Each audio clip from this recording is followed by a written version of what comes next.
అందరికీ నమస్కారం. టైం 6:30 చూపించింది మహాలక్ష్మికి. ఉలిక్కి పడుతూ లేచి కూర్చుంది. కళ్ళు నిద్రమత్తుతో ఇంకా పూర్తిగా విచ్చుకోలేకపోతున్న అత్తగారు గుర్తొచ్చేసరికి నిద్రమత్తు ఒక్కసారిగా ఎక్కడికో ఎగిరిపోయింది.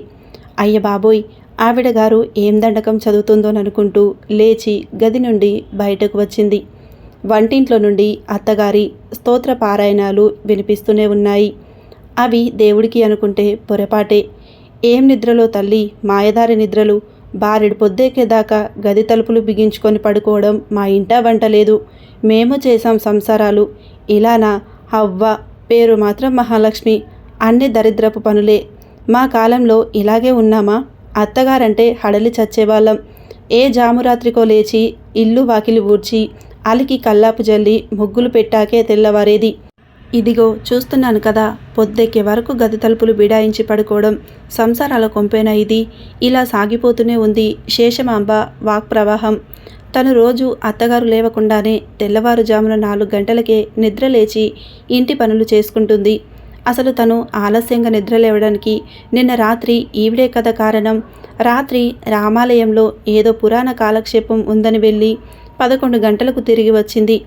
ఆవిడ వచ్చేదాకా మెలకువగా ఉండాలి. ఒకసారి ఇలాగే నిద్ర పట్టేసి మెలకువ రాలేదు. అత్తగారు దబదబా తలుపు కొడుతున్న శబ్దానికి ఉలిక్కి పడి లేచి హడావిడిగా తలుపు తీసేసరికి ఆవిడ తన వైపే గుడ్లిర్మి చూస్తూ, అప్పుడే మొగుడు పక్కలోకి చేరిపోయావా? పిలవగానే రాలేదంటూ తనను నిలదీసేసరికి సిగ్గుతో చితికిపోయింది. నిన్న రాత్రి అంతే. అత్తగారు గుడి నుండి వచ్చాక ఆవిడకు ఫలహారం అందించి ఆవిడ తినే వరకు వేచి ఉండి అన్ని సర్దుకొని నిద్రపోయేసరికి 12 అయిపోయింది. పొద్దుటే మెలకువ రాలేదు. ఒక్కరోజు ఆలస్యంగా నిద్ర లేచినందుకు ఇంత రాద్ధాంతమా? ఏం ఘోరం చేశానని ఆవిడ అంత నీచంగా మాట్లాడుతుంది. శేషమాంబకి నోటి దురుస్తనం ఎక్కువ. దానికి తోడు కొడుకు పుట్టగానే భర్త చనిపోవడం, భర్త సోదరులు ఆస్తి పంపకాలు చేయడంతో ఆవిడకు బాగానే ఆస్తి రావడంతో ఒక రకమైన అహంకార దాష్టికం బాగా అలవడ్డాయి. మహాలక్ష్మి చాలా పెద్ద కుటుంబంలో పుట్టింది. శేషమాంబకి ఒక్కడే కొడుకని, కుర్రాడు బుద్ధిగా వ్యవసాయం చేసుకుంటున్నాడని, మహాలక్ష్మికి అంతకంటే మంచి సంబంధం తేలేమని రాజారావుకి ఇచ్చి వివాహం చేశారు. మహాలక్ష్మి చామన ఛాయలో ఉన్న మంచి కలగల ముఖం. పైగా పని పాట చాలా చక్కగా చేస్తుంది. 10 మందికి వంట చాలా సునాయాసంగా చేసేస్తుంది. ఎంతో ఓర్పుగా వినయంగా ఉంటుంది. అంత చక్కని కోడలు వచ్చినందుకు సంతోషించడం పోయి రాచి రంపాన పెట్టడం ఆవిడ పైశాచిక ప్రవర్తనకు నిదర్శనం. ఆ రోజు ఉదయం నుండి జ్వరంగా ఉందని మూలుగుతూ దుప్పటి కప్పుకొని పడుకుంది శేషమాంబ. అప్పుడప్పుడు ముక్కుతూ మూలుగుతూ 3 అంకెలు వేస్తూనే ఇంట్లో వాళ్ళు తన పట్ల శ్రద్ధ చూపిస్తారని దొంగ నాటకాలు ఆడడం ఆవిడ నైజం. కాస్తంత ఒళ్ళు వెచ్చబడితే చాలు ఆవిడ చేసే రాద్ధాంతానికి అడ్డు అదుపు ఉండవు. కోడలు చేత కాళ్ళు పట్టించుకుంటుంది. నుదుటికి అమృతాంజనం మసాజ్ చేయమంటుంది. రాజారావు డాక్టర్ దగ్గరకు వెళ్ళి మందు తెచ్చి తల్లికిచ్చాడు. మధ్యాహ్నం అయ్యేసరికి ఉన్న కాస్త జ్వరం తగ్గిపోయింది. అయినా నీరసం నటిస్తూ పడుకునే ఉంది. తిననంటూనే మహాలక్ష్మి చేత కమ్మగా పొట్లకాయ కూర, వేడి వేడి మిరియాల చారు చేయించుకొని నోటికి పుల్లగా హితవుగా ఉండాలని మాగాయి తొక్కు జాడీలో నుండి తీయించి పచ్చిమిరపకాయల కొత్తిమీర దాటిగా వేయించి పచ్చడి చేయించుకొని ఒక పట్టు వేడివేడి అన్నం లాగించేసింది. అమ్మకు జ్వరం తగ్గింది కదా, సినిమాకు వెళ్దాం అంటూ రాజారావు బలవంతం చేసేసరికి అత్తయ్యకు బాగాలేదు కదా, ఇప్పుడు ఆ సినిమాకి నేను రాను బాబోయ్ అనేసింది మహాలక్ష్మి. ఏం పర్వాలేదంటూ భర్త బలవంతం చేసేసరికి తనకి ఏమూలో భర్తతో కలిసి సినిమా చూడాలనిపించి తయారయ్యి అత్తగారికి చెప్పేసరికి ఆవిడ ముఖం గంటు పెట్టుకుంది. సినిమా చూసి నవ్వుకుంటూ ఇంటికొచ్చేసరికి శేషమాంబ మళ్ళీ ముసుగు తన్నేసి మూలుగుతూ పడుకుంది. ఏంటమ్మా బాగాలేదా అని కొడుకు అడిగేసరికి, నేనేమైపోతే మీకెందుకురా? నా మీద అంత ప్రేమ ఉంటే నీ భార్యను ఉంచేసి నీ ఒక్కడివే వెళ్ళకపోయావా? అయినా అడ్డాల నాడు బిడ్డలు గాని అని ఊరికే అన్నారా అంటూ సాగదీసింది. అక్కడే ఉన్న మహాలక్ష్మికి భర్తతో సరదాగా సినిమా చూశానన్న ఆనందం ఎగిరిపోయింది. ఆవిడెదురుగా భర్తతో నవ్వుతూ మాట్లాడితే ఏమిటా సానివేశాలంటుంది. పగలు పొరపాటున కూడా భర్త ఉన్న గదిలోకి వెళ్ళకూడదు. నాకు కోడలు వస్తే నేను ఇలా బాధ పెట్టను. కన్న కూతుర్లా ప్రేమగా చూసుకుంటాను. నేను అనుభవిస్తున్న బాధలు నా కోడలు అనుభవించకూడదనుకుంటూ మనసులో గట్టిగా నిర్ణయం చేసుకుంది మహాలక్ష్మి. కొన్ని సంవత్సరాలు కాలగర్భంలో కలిసిపోయాయి. పొద్దుటే లేచి ఫిల్టర్లో కాఫీ డికాషన్ తీసి కొడుకు కోడలు నిద్రలేచి ముఖాలు కడుక్కొని బయటకు వచ్చేసరికి చిక్కగా వేడిగా కాఫీ కలిపి వాళ్లకు అందించింది మహాలక్ష్మి. కొడుకు కోడలు ఇద్దరు ఉద్యోగస్తులే. 9 టిఫిన్ వంట చేసేయాలి. లంచ్ బాక్సులు సర్ది వాళ్లకు అందివ్వాలనుకుంటూ హడావిడి పడుతుంది. టిఫిన్ తిన్న తర్వాత ఆఫీస్కు వెళ్లే ముందు మరొకసారి కాఫీ తాగుతారు ఇద్దరు. ఇద్దరికి కాఫీ కలిపి కప్పుల్లో పోసి వాళ్లకు ఇవ్వాలని వాళ్ళ గది దగ్గరకు వెళ్ళేసరికి కొడుకు కోడలతో, ఈ డ్రెస్లో ఎంత బాగున్నావు సిరి, నిన్ను ముద్దాడాలన్న కోరిక కలుగుతుందనేసరికి, పోండి వేణు మీవన్నీ చిలిపి చేష్టలే అంటూ కిలకిల నవ్వులు వినిపించేసరికి గుమ్మం ముందే నిలబడి, అమ్మ శిరీష కాఫీ తీసుకోమ్మా అంటూ పిలిచింది. ముఖం అప్రసన్నంగా పెట్టుకొని బయటకు వచ్చి కాఫీ కప్పులందుకొని లోపలకు వెళ్ళింది శిరీష. గదిలో వాళ్ళు అలా నవ్వుకుంటుంటే ఎంత ముచ్చటపడిపోయింది. మహాలక్ష్మి భర్త రాజారావు చనిపోయి సంవత్సరానికి కొడుక్కి హైదరాబాద్లో ఉద్యోగం వచ్చింది. అంతకు చాలా ఏళ్ల క్రితమే అత్త చనిపోయింది. కూతురు భ్రమర పెళ్లి భర్త రాజారావు ఉండగానే జరిగిపోయింది. కొడుక్కి ఉద్యోగం వచ్చాక ఊళ్ళో ఉన్న ఆస్తిపాస్తులన్నీ అమ్మేసి ఇక్కడే ఇల్లు కట్టుకొని స్థిరపడ్డారు. వేణు నేను శిరీష అనే అమ్మాయిని ప్రేమించానని, ఆ అమ్మాయిని పెళ్లి చేసుకుంటానంటే కొడుకు ఇష్టపడ్డాడని సంతోషంగా వాళ్ళిద్దరికీ పెళ్లి చేసింది. ఇద్దరూ ఆఫీసులోకి వెళ్ళిపోతారు కనుక ఇంటి పనంతా ఉదయాన్నే లేచి చేసుకుంటుంది. కొడుకు కోడలు అన్యోన్యంగా ఉంటే చూసి సంతోషపడుతుంది తప్ప కోడల్ని పరుషంగా ఒక్క మాట అనదు. నేను నా కోడల్ని ఇంకా బాగా చూసుకోవాలన్న తపనే ఆవిడలో దౌత్యమవుతూ ఉంటుంది.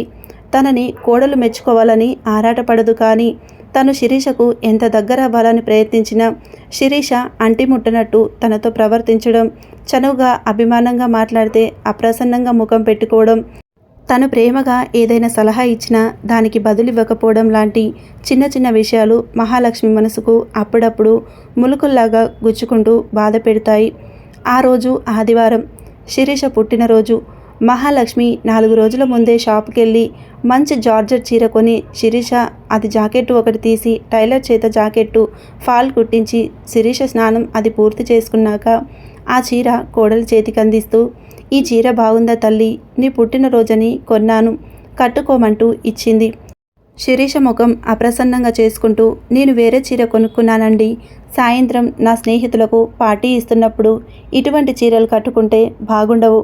పార్టీకి నువ్వు కొనుక్కున్నది కట్టుకో తల్లి, ఇప్పుడు ఇది కట్టుకో అంటూ ప్రేమగా బ్రతిమాలుతున్న అత్తగారితో తర్వాతెప్పుడో కట్టుకుంటానంటూ నిర్లక్ష్యంగా బీరువాలోకి తోసేసింది. మహాలక్ష్మి మనసు చివుక్కుమంది. శిరీష పుట్టినరోజని బొబ్బట్లు, పులిహోర, గుత్తి వంకాయ కూర, మామిడికాయ పప్పు చేసి భోజనానికి రమ్మని పిలిచింది. గదిలో నుండి శిరీష విసవిస బయటకు వస్తూ, మేము వడ్డించుకొని తింటాంలేండి కాసేపు అయ్యాక అంటూ వెళ్ళిపోయింది తిరిగి బెడ్రూంలోకి. మహాలక్ష్మి ఒక్కర్తి భోజనం చేసి కాసేపు నడుం వాల్చింది. కొడుకు గదిలో నుండి సన్నగా మాటలు వినబడుతున్నాయి. ఆ మాటలు మహాలక్ష్మి చెవిని సోకుతున్నాయి. శిరీష మాటలవి. మీ అమ్మగారు ప్రతి విషయంలో జోక్యం చేసుకోవడం నాకు నచ్చడం లేదు. అన్నీ ఆవిడిష్ట ప్రకారమే, ఆవిడ కాలంలో జరిగినట్లే ఇప్పుడు జరగాలని అనుకుంటుంది. తన చేతులతోనే వడ్డించాలనుకుంటుంది. నాకు అది నచ్చదు. నాకు పుట్టినరోజుకి ఆవిడ కొన్న చీర ఎంత దరిద్రంగా ఉందో తెలుసా? అయినా నన్ను అడగకుండా గొప్పగా ఏదో చీర కొనేసి నన్ను కట్టేసుకోమంటే ఎలా కట్టుకుంటాను? ఇలాంటి సమస్యలు వస్తాయనే వేరు కాపురం పెట్టి వెళ్ళిపోదామంటే మీరు వినరు. ఈ ఇంట్లో నాకు ప్రైవసీ లేదు. అబ్బా నెమ్మదిగా మాట్లాడు సిరి, నేను వేరు కాపురం పెట్టకపోవడానికి కారణాలు బోలెడున్నాయి. ఇప్పుడు మనిద్దరం ఆఫీసుకు వెళ్తుంటే అమ్మ ఇంటి పని వంట పని చేస్తూ మనకి అన్నీ అమర్చి పెడుతుంది కదా. నిజం చెప్తే హాయిగా లేదు. రేపు మనకి పిల్లలు పుడితే అమ్మే చూసుకుంటుంది కదా. మనం వేరు వెళ్ళిపోతే ఇవన్నీ నీకు చేసుకోవడం ఎంత కష్టం. వింటున్నారా రాణిగారు? నా ఆలోచన వెనకాలన్న నా తెలివితేటలు వింటున్న మహాలక్ష్మి గుండె 1000 ముక్కలయ్యింది. తను అత్తగారి ద్వారా అనుభవించిన కష్టాలు తన కోడలు పడకూడదని కోడల్ని ఎంతో అపురూపంగా చూసుకుంటుంది. తను పాతకాలపు అత్తగారినని శిరీష తనను గడ్డి పరక కంటే హీనంగా చేసి మాట్లాడుతుంది. నేను ఆదర్శవంతురాలనైన అత్తనని నేను అనుకున్న శిరీష నన్ను అలా అనుకోవడం లేదు. ఇప్పుడు కాదు, ఎప్పటికీ నేను శిరీషకు నచ్చను. నేను ఒక తరం దాటి ముందుకెళ్ళి ఆలోచించగలిగే స్థాయికి వెళ్ళగలిగితేనే బహుశా శిరీషకు నచ్చుతానేమో. కానీ అది ఈ జన్మలో జరిగే పని కాదనుకుంటూ భారంగా నిట్టూర్చింది. మరో కొన్ని సంవత్సరాల తర్వాత వేణు, శిరీష ఇద్దరూ సర్వీస్ నుండి రిటైర్ అయిపోయారు. మహాలక్ష్మి మనవడిని, మనవరాల్ని చాలా కాలం సాకి వాళ్ళ ముడ్డులు, మూతులు శుభ్రపరుస్తూ గొడ్డు చాకిరి చేసి శరీరం ఇంకా సహకరించలేక మంచాన పడి చేసేవాళ్ళు లేక ఒక 10 సంవత్సరాల క్రితం శాశ్వతంగా ఈ లోకం నుండి నిష్క్రమించింది. వేణు కొడుక్కి ఒక 2 నెలల క్రితమే వివాహమైంది. ప్రేమ వివాహం. ఇద్దరు సాఫ్ట్వేర్ ఇంజనీర్లే. తన కొలీగ్ని తాను ఇష్టపడ్డానని, ఆమెను చేసుకుంటానంటే మనసులు కలిసి ఒకరినొకరు ఇష్టపడిన తర్వాత మా అభ్యంతరం ఏముంటుందిరా గౌతమ్ అంటూ వేణు, శిరీష ఆనందంగా వాళ్ళిరువురు పెళ్లికి అంగీకరించారు. పెద్దది ఆడపిల్ల అవడంతో ఆ అమ్మాయి కూడా ప్రేమ వివాహం చేసుకొని భర్తతో ముంబైలో ఉంటుంది. ఒకసారి వేణు ఏదో పని మీద తను పుట్టి పెరిగిన ఊరికి వెళ్ళవలసి వచ్చింది. పని పూర్తయి ఇంటికి వచ్చేసరికి ఇల్లు నిశ్శబ్దంగా ఉంది. ఆ రోజు ఆదివారం. ఈలోగా శిరీష వస్తూ, చూసారా, నావన్నీ పాత పద్ధతులట, నా వంట బాగోదట, నా పనులు బాగోవట, నీత అంటుంది. 4 రోజుల క్రితం నీత పుట్టినరోజని లేటెస్ట్ డిజైనర్ వేర్ లెహంగాకి ఆర్డర్ ఇచ్చి మరీ తయారు చేయించానా, తనకి నచ్చలేదంటూ, ట్రెండింగ్గా లేదంటూ విసిరి నా ముఖాన కొట్టింది. జీన్స్ షార్ట్ చిన్న టాప్ వేసుకొని తిరిగింది. నేను చెప్పాను కూడా, చూడు నీత, ఇంట్లో పెద్దవాళ్ళ ముందు ఇటువంటి డ్రెస్సులు వేసుకోవడం సబబు కాదంటే పెద్ద రాద్ధాంతమే చేసింది. నేను ఎంతో ఇష్టంగా పలావు, పాలక్ పన్నీర్, మంచూరియా ప్రత్యేకంగా చేస్తే స్విగ్గీ నుండి ఏవేవో చెత్త ఫుడ్ చాలా ఆర్డర్ ఇచ్చి తెప్పించుకొని మరీ తిన్నారిద్దరు. అదేమిటి నీత, చేసినవన్నీ వృధా అయిపోతాయి కదా అంటే, వాటికైనా ఖర్చు చెప్పండి ఇచ్చేస్తానంటుందా. అయినా నన్ను అడగకుండా ఎందుకు చేశారంటూ తిరిగి నా మీదే దండయాత్ర చేసింది. దానికి వత్తాసు గౌతమ్ కూడా నా మీద విరుచుకుపడ్డాడు. ప్రతి విషయంలోనూ తలతురుస్తావేమిటమ్మా అంటూ నీత ముందరే నన్ను అవమానపరిచాడు. నేను నోరు మూసుకుంటూ ఒక మూల పడి ఉండాలట. ఇక్కడ ఉండలేమంటూ వాళ్ళ ఆఫీస్కు దగ్గరగా ప్లాట్ తీసుకొని వెళ్ళిపోయారంటూ చెప్పింది. ఏవో చిన్న చిన్న గొడవలు వచ్చినా సర్దుకుపోతాయిలే అనుకున్నాడే గాని ఇలా ఈ పరిస్థితి వస్తుందని ఊహించనే లేదు. పోనీలే శిరీష, ఒకే ఇంట్లో ఉండి అవగాహన లేక అపార్థాలతో తగువులాడుకునే బదులు వాళ్లకు నచ్చినట్లుగా దూరంగా వెళ్ళిపోవడమే మంచిది.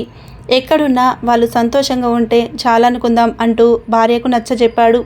ఎందుకో శిరీషకు అత్తగారు గుర్తొచ్చారు అప్రయత్నంగా.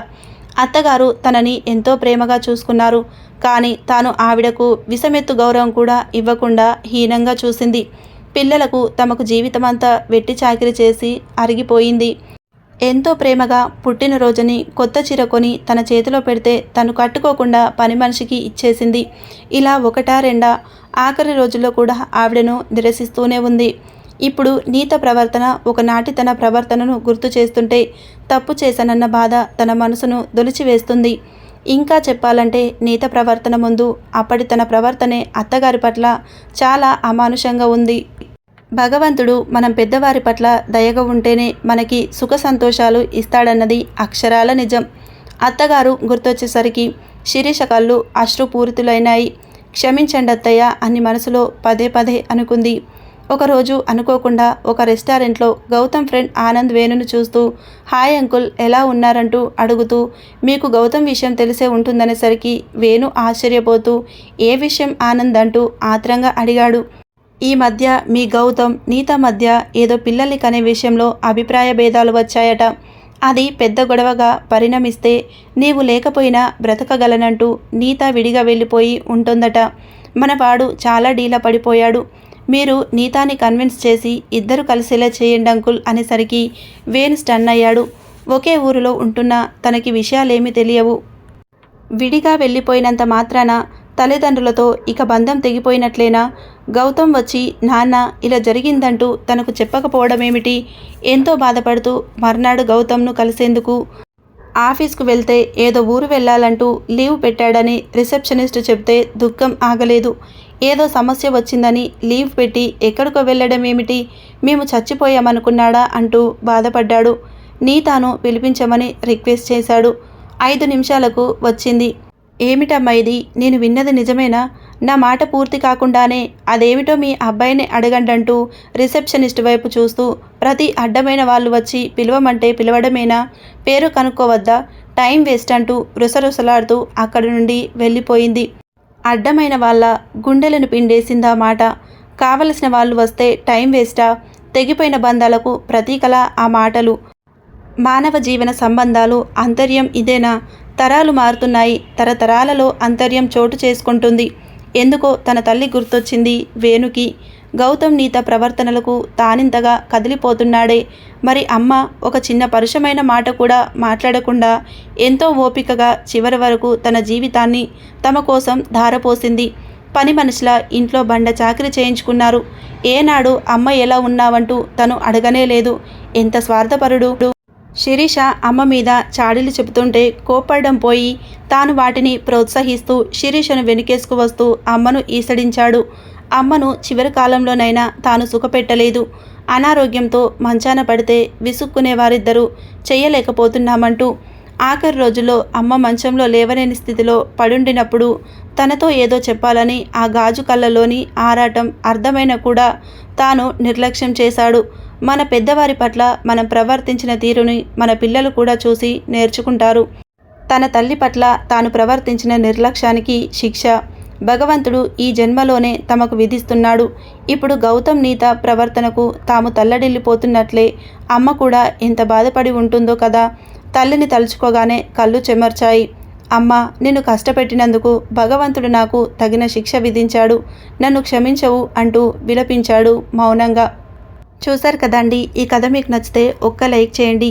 ఈ కథ పైన మీ అభిప్రాయాన్ని కామెంట్లో తెలియజేయండి. కొత్తగా ఎవరైనా చూస్తున్నట్లయితే ఛానల్ సబ్స్క్రైబ్ చేసుకోండి. Thank you for watching.